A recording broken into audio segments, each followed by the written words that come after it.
When I went to my sister's birthday party, she threw the cake at me and said I thought we only invited family, while everyone in the room laughed. As proof that I was no longer family, I called 911 and stopped sending them money.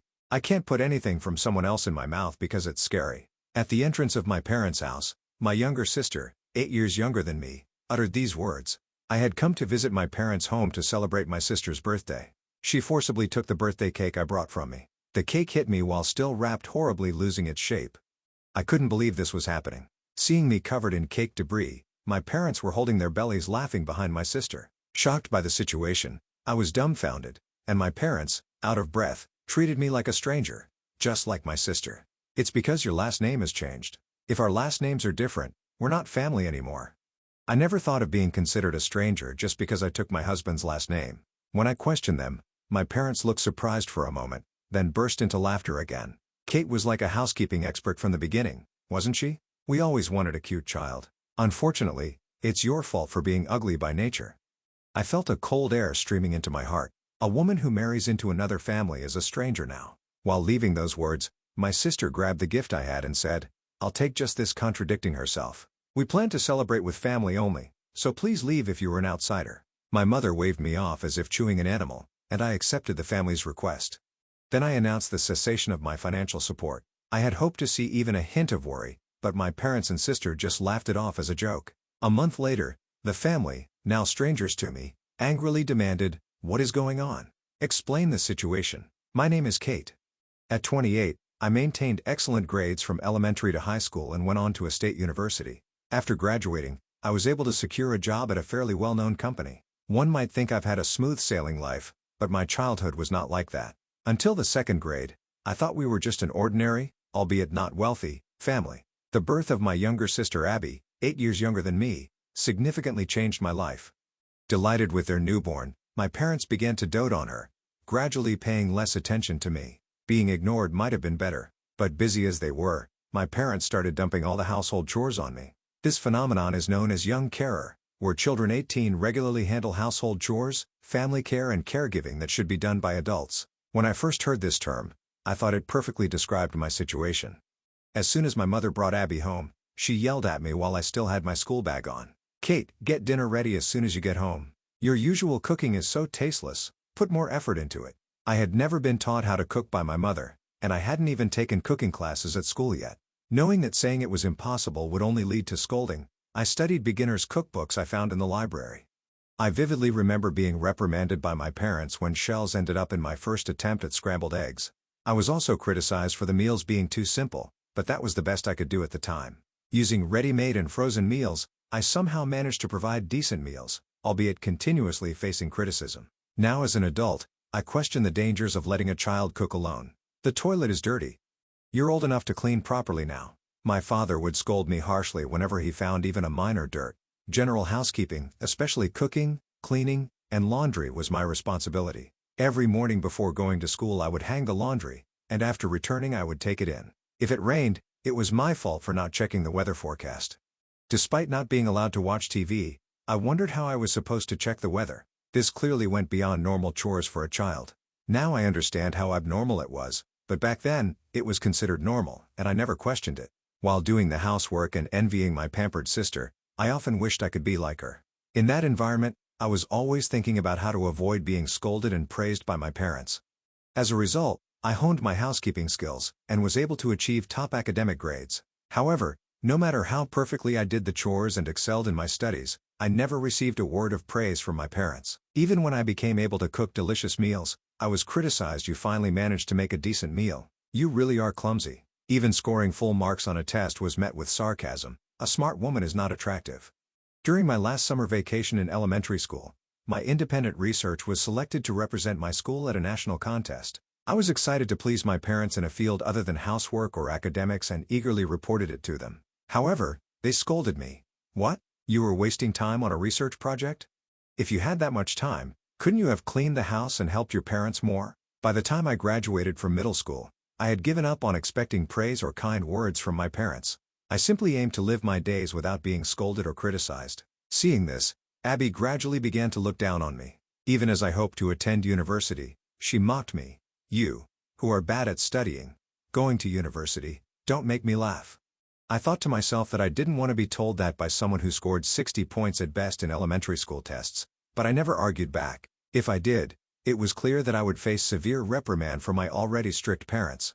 University costs money, you know? We'll be in trouble if you don't work and bring money home. You understand our financial situation is tough. Right? It's financially impossible for you to pursue higher education. Of course, my parents strongly opposed my continuing education. If I can't get into a state university, I'll give up. But if I can get in, I can manage the tuition myself. So please allow me to go there.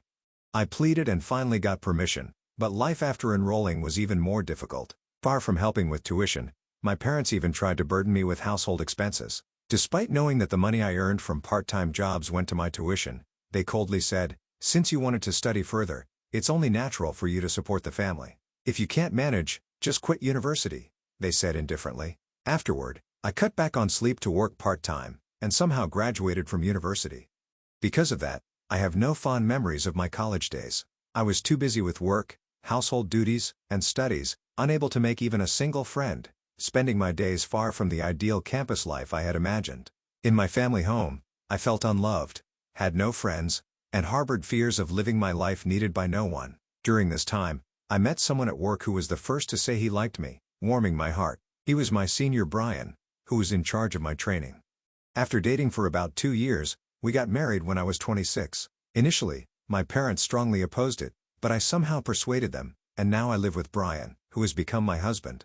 2 years after our marriage, I usually keep my distance from my family home, but I decided to visit after a long time for my sister's birthday. I pressed the intercom at my parents' house holding a birthday cake and a gift. "Who is it?" My sister responded jokingly. "Stop joking. I brought a cake and a gift, so open up quickly," I replied. Then, my sister burst out of the entrance, forcefully snatched the cake box from my hand, and threw it at me while I gasped in a small voice, "I can't put anything in my mouth that someone else has brought because it's scary."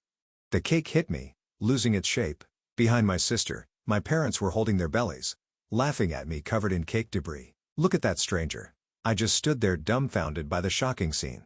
My parents were laughing so hard they could barely breathe. "It's because your last name has changed. Having a different last name means we're no longer family," my sister joined in alienating me. "I never thought about being treated as a stranger just because I took my husband's last name. Am I no longer family?" I asked, and my parents looked confused for a moment but soon insulted me again while laughing. "Kate was always like a professional in housekeeping, wasn't she? We always wanted a cute child. Unfortunately, it's your fault for being born ugly." I felt a cold wind blow through my heart at that moment. Perhaps then, any remaining affection I had for my family disappeared. My once feared parents now appeared as nothing more than pitiful, ridiculous adults. A woman who marries and goes to another family is a stranger now. Despite those words, my sister grabbed the gift I had saying, "I'll only take this," contradicting herself. Echoing those words, my mother said, "We intend to celebrate only with family, so please leave if you are an outsider," waving her hand as if chewing an animal. "Am I no longer family?" I asked again, and my father jokingly shrugged. "Who are you? I don't understand what you're saying." For 20 years since my sister was born, I couldn't understand why I'd lived trying to please such unreasonable parents. Despite having the freedom to leave, I felt pathetic for staying in such a home for so long. It was as if I had been brainwashed, though I never received official treatment. Eventually, I decided to comply with my parents' and sister's wishes. "Then, from now on, let's treat each other as strangers," I said, deciding to sever ties, and they happily high-fived each other. "Therefore, I will end my remittances. Please take note," I declared, politely greeting them and leaving the place. The three of them hurled insults and laughter at my back, but I did not look back. "She's talking about remittances. As if she's ever done that. What a liar. A young housewife can't afford to make remittances, right? It's pathetic to lie when you're in trouble. Liar. That's why you were never loved by dad or mom." Seeing that I wasn't looking back, they continued to hurl childish insults until I was out of sight, saying, "Stupid woman, she's too scared to look back. How embarrassing, and don't ever come back." I felt completely lighthearted. For years, I had sought affection from my family, but now that I was freed from them, I couldn't understand why their love had been so necessary. Now Brian, who always praises me despite my low self-esteem and offers unconditional love, is waiting for me at home. After washing off the cake from my clothes at a park faucet, I hurried home. Surprised to see me dirty, my husband still smiled kindly. Without asking anything, he simply urged me to take a bath immediately. His kindness in not pursuing any questions until I chose to speak struck me anew. A month later, my former family, now strangers, appeared at our home shouting angrily, "What's going on? Explain the situation," my mother screamed. The sound of pounding on the front door echoed. After that incident, Brian had told me not to interact with them anymore, but seeing that they weren't giving up, I reluctantly opened the door. "It must be something you've done, Kate," they claimed. "What are you talking about?"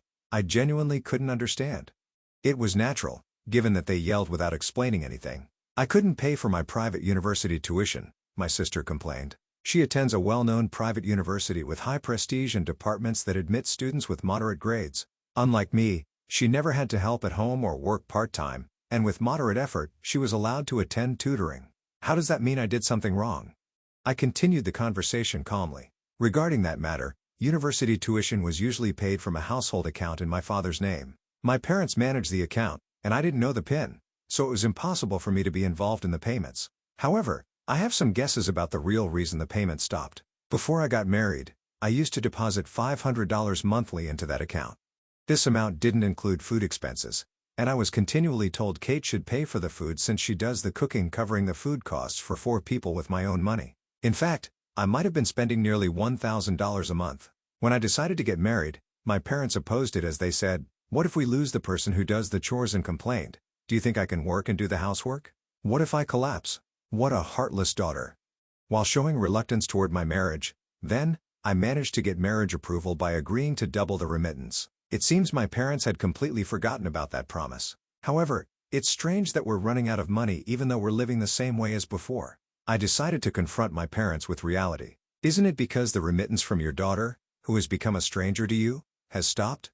"What?" My parents and sisters showed expressions of astonishment and began to look unsettled. "What do you mean?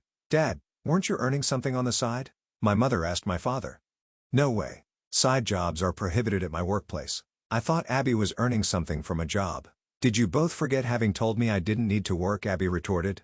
It seems my mother mistook my remittances for my father's earnings, and he thought they were Abby's part-time income. Even more shocking facts came to light. "But it's okay because I'm getting money from Grandpa for tuition." I was astonished to hear this statement. Despite my grandfather supporting Abby's tuition, they were still demanding money from me. My mother accidentally revealed the truth and continued talking. She had received money for tuition from my grandfather, but had spent it all on branded goods and needed additional funds. Abby and my father blamed my mother, and soon an argument broke out, but it was short-lived. My parents and sisters suddenly showed me a smile. I once deeply desired such smiles from my family, but now that I've cut ties with them, their smiles only felt unpleasant. Kate is different from Abby. She graduated from a state university. She's indeed my child. It was worth raising her strictly. That's our Kate. My parents completely changed their attitude and tried to win me over. It seems they finally understood that a substantial amount of money was needed for tuition. They dare say such things without even knowing what kind of company I work for. I have realized my childhood dream and work for a major pharmaceutical company. This allows me to earn a higher salary than the average woman, and sending $1,000 a month home was never an impossibility. However, there were times during tough periods when I had to juggle multiple jobs to send money home. Seeing me dealing with my parents and sister at the entrance, my husband suddenly opened the door with force. My surprised parents and sister froze. "Enough. Kate is not your convenient tool," my husband shouted. My parents flinched for a moment, but quickly retorted, "What kind of language are you using to your in-laws?" My father exclaimed, and my mother continued, "Absolutely disgraceful. Such behavior is unacceptable." They got angry. Behind them, my sister nodded in agreement. "My wife is not just a wallet to you, and you're the ones who cut ties. We have no further business with people like you. Get out," my husband declared. Overwhelmed by my husband's stern words, my parents left quietly. "About my tuition," Abby murmured. It seems she was preoccupied with her own tuition issues. "Anything else?" my husband pressed, and with a small scream of "Eek," Abby also retreated with the family.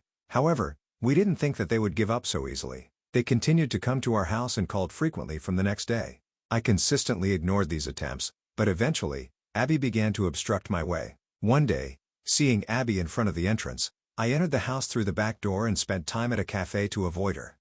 But today, I was spotted by Abby and couldn't escape. She approached me at a quick pace. I intended to ignore whatever she said, but I was surprised by her words and involuntarily stopped. "I've always thought I was wrong. I'm sorry." My sister, who had always treated me as a stranger and insisted she was right, suddenly apologized. "Mom and Dad said you were a failure, so I misunderstood you. I'm really sorry." Her apology sounded strange to me, giving me goosebumps. "So I at least want you to provide for my tuition." I didn't think she was remorseful, but her blatant request for financial support was hard to accept. Ignoring her words, I hurried home. As I did, my sister threw words of blame from behind. "How narrow-minded can you be, not forgiving your sister even when she apologizes?" Her voice was loud enough to echo in the neighborhood. Perhaps she was trying to embarrass me to elicit a reaction, but I continued to ignore her and walked on. "Ah, you're ignoring me? You've grown up a lot. Then I'll wreck your house." Enraged as she was being ignored, my sister intensified her threats. "Better watch your way home. My friends are quick with their hands." My sister's voice grew even harsher. As I closed the front door, my sister began to pound on it violently. Honestly, I was quite scared. My sister is an adult and has a better build than me. I trembled with fear, wondering what I would do if she really attacked me. However, my sister soon had to speak to the police. Thanks to talking loudly, someone in the neighborhood had called the police. I explained the situation to the arriving officers, and the incident escalated. Neighbors also came out concerned, and the scene became tumultuous. Although my sister was taken to the police station, she was not punished as she hadn't committed any violence. The threats were there, but it was ultimately seen as a sibling quarrel. When my parents came to take responsibility for my sister, they came to my house and further escalated the situation. "You're her sister. Why did you report her to the police?" "This is unacceptable," my parents exclaimed. "Don't you have any affection for your sister? It's unbelievable that you would do something that could have a significant impact on her future," my mother criticized. My parents continued to criticize loudly enough for the whole neighborhood to hear. Worried about a potential call to the police, luckily, a patrolling officer noticed them first and cautioned them, forcing them to return home. I watched this scene from the window. After my parents disappeared from view, I stepped outside, and the officer informed me that they were strengthening patrols in the area. Though they couldn't intervene directly in domestic issues, the officer said with a wry smile that it was better to act before things escalated further.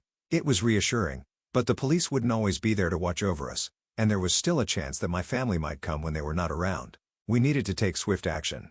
In reality, my parents and sister continued to show up nearly every day at our home, demanding financial support for living expenses and tuition. Although we ignored them, they would cause a scene at the front door, and the police had to reprimand them multiple times. Initially concerned, our neighbors started to show signs of annoyance as the disturbances continued. My husband and I apologized to them repeatedly and mentioned that we were planning to move. We were sometimes asked about our new address, but we carefully avoided answering those questions. To prevent my family from causing trouble for others, we kept our new address as confidential as possible. The neighbors showed understanding with troubled smiles, acknowledging the inevitability of the situation. My husband and I relocated without informing our family or even the local residents of our new address. According to a neighbor we happened to meet in the city, my parents and sister continued to visit our old home even after we moved. They did not believe the explanation that we had relocated, and there were disputes with the new residents. Eventually, a settlement had to be paid, and after that, we no longer saw them around, but we were warned to remain cautious. Following local advice, my parents and sister showed up at my husband's parents' house. "Where has Kate moved? Because of her, we had to move into a cheap apartment," my father exclaimed. "Her actions have ruined our lives." "Tell us where she is," my mother demanded. This was a great inconvenience for my in-laws. Before we got married, I had told them about my past and the treatment I received from my family, and the potential troubles they might cause in the future. My husband had decided to marry me despite his parents' objections, but I thought we shouldn't do so without his parents' approval. Although I braced for opposition, my mother-in-law, tears streaming down her face, embraced me and said, "You've been through so much. Now that you're married to Brian, I'm your mother, so it's all right," and I couldn't hold back my tears. Even if I was alienated by my parents and sister, the warm support from my in-laws prevented me from being deeply hurt. Fully understanding my background, my in-laws firmly rejected my parents' demands. "Why should we inform outsiders about our daughter-in-law's whereabouts?" they stated. Nevertheless, my parents and sister showed no signs of giving up. "Give us back our daughter. We cannot allow only you to benefit from our daughter," my father shouted. "My daughter earns money, and your son is after her money too," my mother said accusingly. To this, my normally calm father-in-law grew angry. "Enough. Kate is now our daughter. You were the ones who disowned her," he stated forcefully. Chastised by my father-in-law, my parents fell silent. "Ultimately, it's you who rely on your daughter's income. We have never expected a penny from her earnings," he continued. My mother tried to justify that since my remittances stopped, they had fallen into financial difficulty and had been reckless with spending. "That's your responsibility. You decided to treat her as an outsider, so please leave." My mother-in-law dismissed them. Then, my sister pleaded for at least continued support until she graduated from college, but my in-laws, knowing I had completed my studies independently, looked at her coldly. Our daughter graduated from university on her own.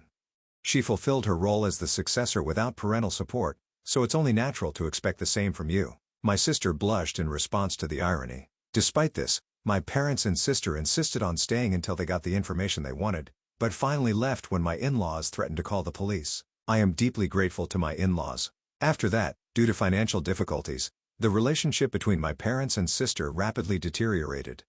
My father, already a heavy smoker, increased his smoking, which led to lung disease due to excessive spending. My mother began depending on alcohol due to stress, developing hypertension and liver disease. As medical expenses piled up, my sister refused any assistance and continued to blame our parents. The deteriorating relationship between my parents and sister led to constant quarrels, and eventually, they reached a breaking point.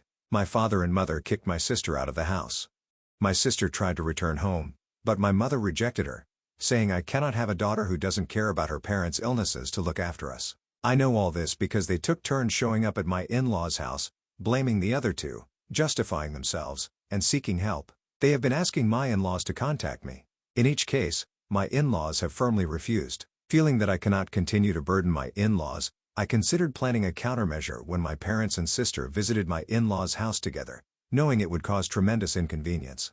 At the entrance of my in-laws' house, my parents and sister began crying loudly and started an emotional appeal, probably to elicit sympathy from the neighbors by showing how terribly ungrateful it was not to forgive someone who was apologizing so earnestly. This behavior, likely learned from the experience of having the police called at our previous home,